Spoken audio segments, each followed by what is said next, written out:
بسم الله الرحمن الرحيم. حبايب قلبي، النهارده بقى عملت صينيه البطاطس الجميله دي، وقلت لازم اصور لكم الغدا بتاعنا علشان تكون فكره جديده لاي حد محتار اعمل اكل ايه النهارده. عملت صينيه بطاطس بايه بقى؟ صينيه بطاطس بالفراخ زي ما انتم شايفين كده. قطعت البطاطس بعد ما غسلتها وقشرتها، قطعتها حلق، قطعت البصل حلق، قطعت الطماطم حلق، كله قلب في قلب بعضه كده ورصيته في الصينيه. سلقت الفراخ نص سلقه وطلعتها رصيتها في الصينيه، دقت فصين توم وحطيتهم في الصينيه.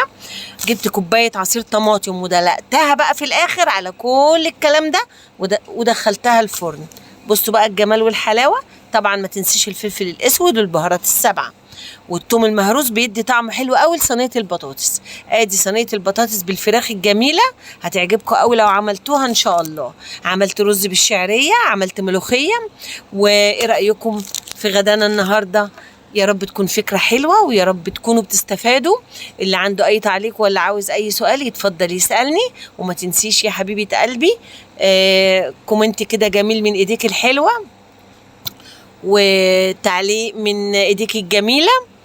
ما تنسوش اللايك، ما تنسوش الاشتراك. واتمنى اكون بقدم لكم حاجه مفيده تستفيدوا منها باذن الله. لو عملت صينيه البطاطس دي هتعجبك قوي. اهم حاجه بس الحاجات البسيطه اللي زي الثوم المهروس، اللي زي لو عايزه بقى تخليها حراقه شويه سبايسي، قطعي قرنين فلفل حامي معاها. انا ما رضيتش طبعا لان عندنا طفل في البيت ما بياكلش الحاجات الحراقه.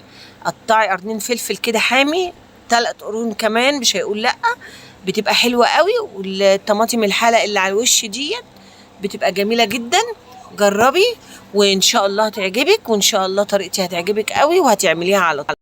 اهم حاجه اول ما تخلصي صينيه البطاطس تحطيها في الفرن، ما تحطيهاش على البوتاجاز الاول، لان طبعا انت الفراخ مسلوقه والبطاطس بتستوي على طول. دخليها على الفرن على طول عشان تطلع معاكي باللون الجميل دوت الاحمر ده اللي شكله يفتح النفس.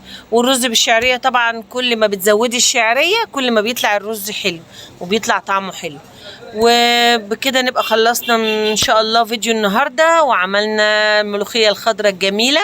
الملوخيه برضو اما تجيبيها وتقطفيها تغسليها وتنشفيها، حطيها كده على فوطه على ترابيزه السفره على صينيه عشان تنشف، لانك لما بتخرطيها وهي مبلوله بتبقى بتمط قوي، واحنا مش عايزينها تمط قوي يعني زي الاستيك كده، لا احنا عايزينها يبقى فيها العرق بس ما تبقاش صعبه في اكلها. دي كانت غدانا النهارده، ده كان غدانا النهارده. واقول لكم بالهنا والشفا مقدما للي هيقلدني وهيعمل الاكله الجميله دي. ليكي بقى انك تختاري، يا اما تعملي صينيه البطاطس يا اما تعملي الملوخيه يا تعمليهم مع بعض. وعملت بتنجان مخلل جنبها جنب البطاطس ديت، بتنجان جميل جدا. وان شاء الله باذن الله تعملي الاكل دوت ويعجبك ويعجب الاولاد. واتركك في رعايه الله وامنه، والسلام عليكم ورحمه الله وبركاته.